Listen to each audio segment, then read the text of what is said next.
Bismillahirrahmanirrahim. Assalamualaikum warahmatullahi wabarakatuh.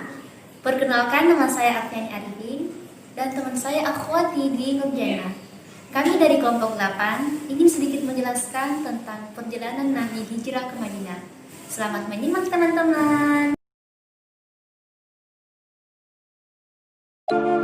Permulaan hijrah. Setelah terjadinya peristiwa Baiat Aqabah kedua dan Islam berhasil mengencangkan tonggak negara di tengah padang pasir yang bergelombang kekufuran dan kebodohan. Dan ini merupakan hasil paling besar yang diperoleh Islam semenjak dakwah dimulai. Maka Rasulullah Shallallahu Alaihi Wasallam dan orang-orang Muslim diperkenankan untuk hijrah ke negara tersebut. Inilah beberapa gambaran hijrah mereka. Yang pertama, ada Abu Salamah. Yang pertama kali melakukan hijrah adalah Abu Salamah, yaitu setahun sebelum Baiat Aqabah Kubra, seperti yang dikatakan Ibnu Ishaq, yang kemudian disusul oleh istri dan anaknya. Yang kedua, ada Syu'aib. Tatkala Syu'aib hendak hijrah ke Madinah, orang-orang kafir Quraisy berkata kepadanya, "Dulu engkau datang kepada kami dalam keadaan hina dan melarat. Setelah hidup dengan kami, harta bendamu menimpa ruah dan engkau mendapatkan apa yang telah engkau dapatkan. Kini engkau hendak pergi begitu saja memboyong hartamu. Demi Allah, itu tidak akan terjadi. Bagaimana menurut pendapat kalian jika harta bendaku kuserahkan kepada kalian? Apakah kalian akan membiarkan aku?" "Baiklah," kata mereka. Tatkala Rasulullah Shallallahu Alaihi Wasallam mendengarnya, maka beliau bersabda, "Syu'aib beruntung, Syu'aib beruntung." Yang ketiga, ada Umar bin Khattab. Umar bin Khattab, Iyas bin Abi Rabi'ah, dan Hisham bin Al-Asi sudah saling berjanji bertemu di suatu tempat esok paginya. Setelah itu, mereka hijrah berbarengan ke Madinah. Umar dan Iyas dapat tiba di tempat yang dijanjikan, namun Hisham ditahan orang-orang Quraisy. Umar dan Iyas meneruskan perjalanan ke Madinah dan singgah di Quba. Abu Jahal dan saudaranya Al-Harith menemui Iyas di Quba dan berkata kepadanya, "Sesungguhnya ibumu bernazar tidak akan menyisir rambutnya dan berteduh di teriknya matahari sebelum dia melihatmu." Tentu saja hatinya merasa iba karena mendengar penuturan itu. Umar berkata kepada Iyas, "Wahai Iyas, demi Allah, jika mereka hendak memperdayaimu agar engkau meninggalkan agamamu, maka hindarilah. Demi Allah, jika ibumu sudah tersiksa oleh kutu, dia akan menyisir rambutnya. Jika tidak tahan dibakar panas teriknya matahari di Mekah, dia akan berteduh." Namun Iyas memutuskan untuk kembali ke Makkah bersama Abu Jahal dan Al-Harith agar ibunya menghentikan nazarnya. Maka Umar berkata kepadanya, "Kalau memang itu pilihanmu, maka ambillah untaku ini dan pergunakan, karena ia adalah seekor unta yang pintar dan jinak. Naiklah ke atas punggungnya. Jika engkau meragukan niat kaummu, maka segeralah naik unta ini untuk mencari selamat." Jadilah Iyas pergi bersama keduanya menuju Makkah. Parlemen Quraisy di Darun Nadwa. Setelah orang-orang musyrik mengetahui bahwa para sahabat Rasulullah Shallallahu Alaihi Wasallam pergi meninggalkan Makkah dengan memboyong keluarga, anak-anak, dan dan harta benda mereka untuk bergabung dengan Aus dan Khazraj di Madinah. Sulit digambarkan teman-teman bagaimana kekhawatiran dan kegundahan yang menghantui mereka. Tak sekalipun sebelumnya mereka merasakan kegundahan seperti itu. Di hadapan mereka terpampang bahaya besar yang bisa mengancam kehidupan ekonomi dan paganisme mereka. Wajah-wajah yang muncul di pertemuan yang sangat penting ini adalah para wakil seluruh kabilah Quraisy, yaitu Abu Jahal bin Hisham dari kabilah Bani Makhzum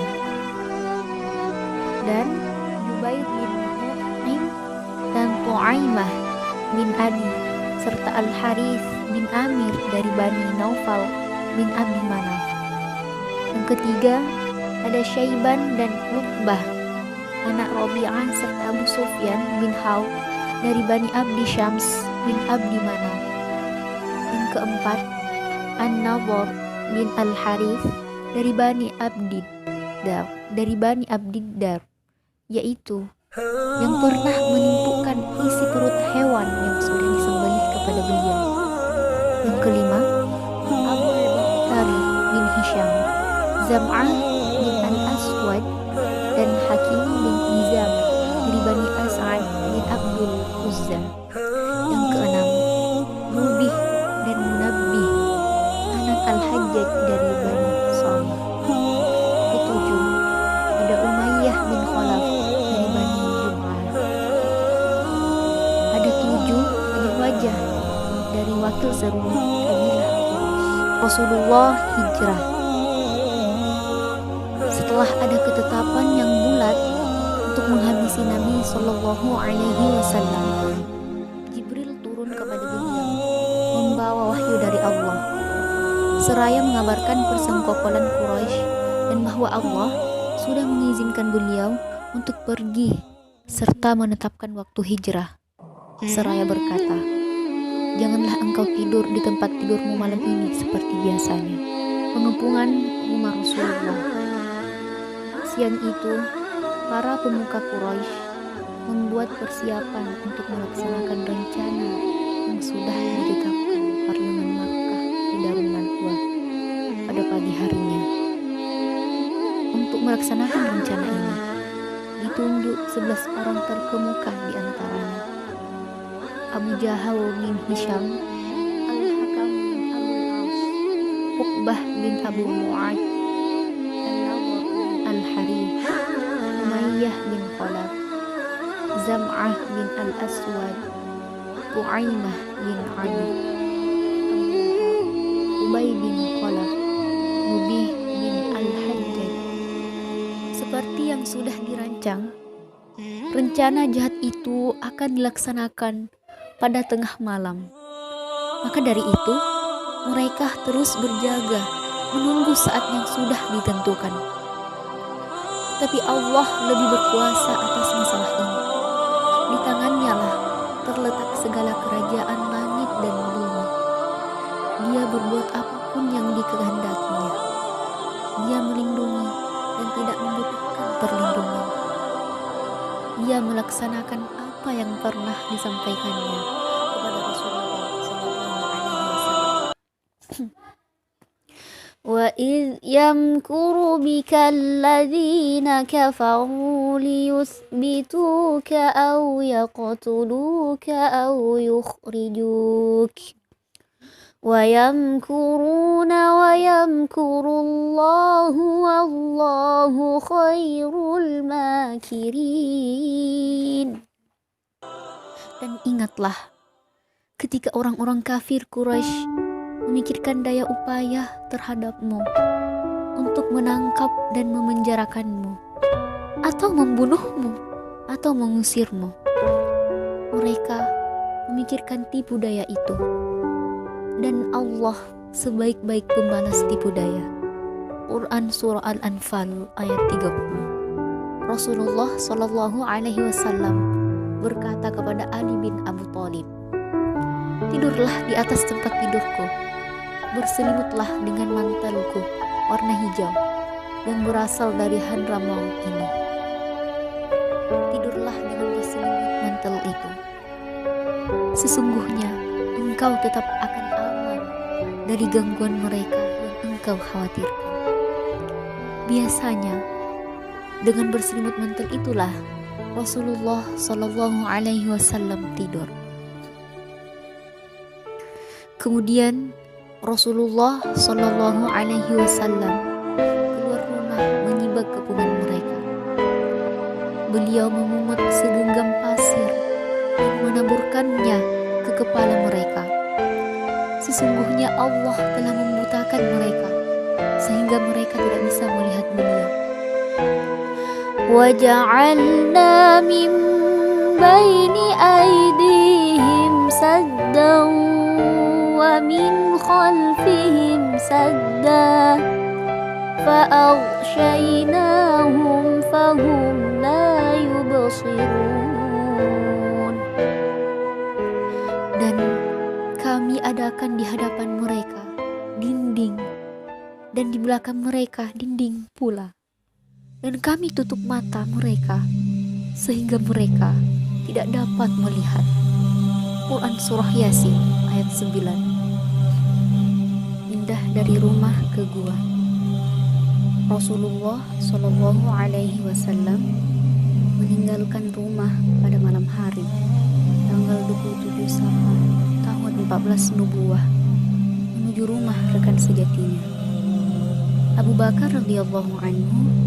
Lalu berdua mereka meninggalkan rumah dari pintu belakang untuk keluar dari Makkah secara tergesa-gesa sebelum fajar menyingsing. Beliau menempuh jalan ini sekitar 5 mil atau 5 kilometer hingga tiba di sebuah gunung yang disebut Gunung Sawu. Beliau berdua bersembunyi di dalam gua selama 3 malam, yaitu malam Jumat, malam Sabtu, dan malam Ahad. Perjalanan menuju Madinah. Rasulullah Shallallahu Alaihi Wasallam dan rekannya bersiap-siap untuk pergi ke Madinah. Beliau berdua mengupah Abdullah bin Uraiqat, seorang penunjuk jalan yang sudah matang dan mengetahui seluk-beluk jalan, sekalipun dia masih memeluk agama orang-orang kafir Quraisy. Namun, beliau berdua mempercayainya dan menyerahkan 2 ekor unta kepadanya. Rasulullah Shallallahu Alaihi Wasallam berangkat bersama Abu Bakar dan Amir bin Fuhairah. Abdullah bin Uraiqat yang menjadi penunjuk jalan mengambil jalan pesisir. Jalan yang pertama kali ditempuh adalah ke arah selatan menuju jalan Yaman. Baru setelah itu mengarah ke barat menuju pesisir, hingga setelah tiba di jalan yang tidak bisa dilalui orang. Perjalanan diarahkan ke utara di dekat pesisir Laut Merah. Ini merupakan perjalanan yang jarang dilalui oleh orang-orang. Berada di Kuba. Pada hari Senin tanggal 8 Rabiul Awal tahun ke-14 dari Nubuwah atau tahun pertama dari Hijrah, Rasulullah Shallallahu Alaihi Wasallam tiba di Kuba. Beliau berada di Kuba selama 4 hari, yaitu hari Senin, Selasa, Rabu, dan Kamis. Di sana beliau membangun Masjid Kuba dan sholat di dalamnya. Inilah masjid pertama yang didirikan atas dasar takwa setelah Nubuwah. Pada hari Jumat, beliau melanjutkan perjalanan menuju Madinah. Salat Jumat dilakukan di Bani Salim bin Auf. Maka beliau melaksanakannya di masjid di tengah lembah. Jumlah mereka ada 100 orang. Memasuki kota Madinah. Sambutan penduduk Madinah terhadap Rasulullah Shallallahu Alaihi Wasallam. Kaum Ansor telah mendengar kepergian Rasulullah dari Mekah. Maka setiap hari ketika pagi tiba, mereka keluar kota menunggu kedatangan Rasulullah. Rasulullah tiba pada saat orang-orang Madinah memasuki rumah mereka masing-masing. Orang yang pertama melihat kedatangan Rasulullah adalah seorang laki-laki Yahudi. Kemudian ia berteriak dan mengabarkan kepada kaum Ansor. Maka kaum Ansor segera keluar dari rumah dan disambut dengan 500 orang dari kaum Ansor. Umat muslim bertakbir gembira kedatangan Rasulullah. Mereka belum pernah bergembira sepanjang hidup mereka seperti kedatangan Rasulullah SAW. Di rumah Abu Ayyub Al-Ansari, ketika Rasulullah SAW melewati Bani Najjar, tiba-tiba muncul beberapa jariyah yang memukul rebana. Nahnu jawarin min Bani Najjar, ya hambada Muhammadun min jar, yang artinya, Kami adalah para wanita dari Bani Najjar. Sungguh beruntung menjadikan Muhammad sebagai tetangga.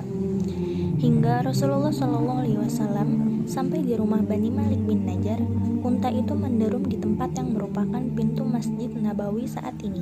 Tempat itu merupakan sebuah mirdad, yaitu tempat pengeringan buah kurma, milik 2 orang anak yatim dari Bani Najjar yang termasuk paman-paman beliau. Kondisi Madinah tatkala hijrah. Tidak dapat diasingkan bahwa Rasulullah SAW adalah pemimpin, komandan, dan pemberi petunjuk dalam menegakkan masyarakat ini. Semua krisis dikembalikan kepada beliau tanpa ada yang menentangnya. Manusia yang beliau hadapi di Madinah bisa dibagi menjadi 3 kelompok. Keadaan yang satu berbeda jauh dengan yang lain, dan beliau juga harus menghadapi berbagai problem yang berbeda tatkala menghadapi masing-masing kelompok. 3 kelompok ini adalah rekan-rekannya yang suci, mulia, dan baik. Yang kedua, orang-orang musyrik yang sama sekali tidak mau beriman kepada beliau, yang berasal dari berbagai kabilah di Madinah. Yang ketiga, orang-orang Yahudi. Karakteristik kaum Ansor dan kaum Muhajirin. Orang-orang Muslim di Madinah meliputi 2 kelompok, yaitu kaum Muhajirin dan kaum Ansor. Rasulullah SAW bersaudarakan mereka atas dasar persamaan. Satu kelompok yang hidup di tempat tinggalnya, di rumah dan dengan harta bendanya. Tidak banyak yang mereka butuhkan selain itu kecuali jaminan keamanan.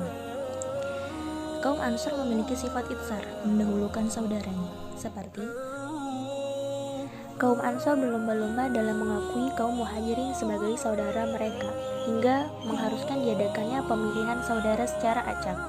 Mereka memberikan hak kepada kaum Muhajirin atas rumah, perabotan, harta, tanah, dan ternak mereka. Kaum Ansor lebih mendahulukan kaum Muhajirin daripada diri mereka sendiri. Ada seorang Ansor berkata kepada seorang Muhajirin, "Lihatlah hartaku, silakan ambil separuh untukmu. Aku juga memiliki 2 istri. Lihatlah siapa di antara keduanya yang paling engkau sukai, agar aku bisa menceraikannya untuk engkau nikahi." Seorang dari kaum Muhajirin berkata, "Semoga Allah memberkatimu, juga kepada keluargamu dan harta-hartamu. Tunjukkanlah kepadaku jalan menuju pasar." Kaum Muhajirin, yaitu orang-orang Muhajirin yang keadaannya berbeda dengan kaum Ansor. Mereka mencari selamat dengan pergi ke Madinah, tanpa ada tempat untuk berteduh, tidak ada lapangan kerja untuk penghidupannya, tidak memiliki harta untuk mempertahankan hidupnya, sementara jumlah mereka juga tidak sedikit. Bahkan hari demi hari jumlah mereka semakin bertambah, karena siapapun yang beriman kepada Allah dan Rasul-Nya diizinkan diwajibkan hijrah. Sebagaimana yang diketahui, Madinah bukan termasuk daerah yang memiliki kekayaan yang melimpah, maka tidak jarang jika kondisi ekonominya amat labil. Kaum Muhajirin memiliki sifat iffah, yaitu menahan diri, dan izzatun nafs, menjaga kehormatan diri. Mungkin cukup sekian persembahan dari kami. Semoga kisah perjalanan hijrah Nabi Muhammad SAW memberikan manfaat yang besar bagi pendengar semua. Kurang lebihnya mohon maaf.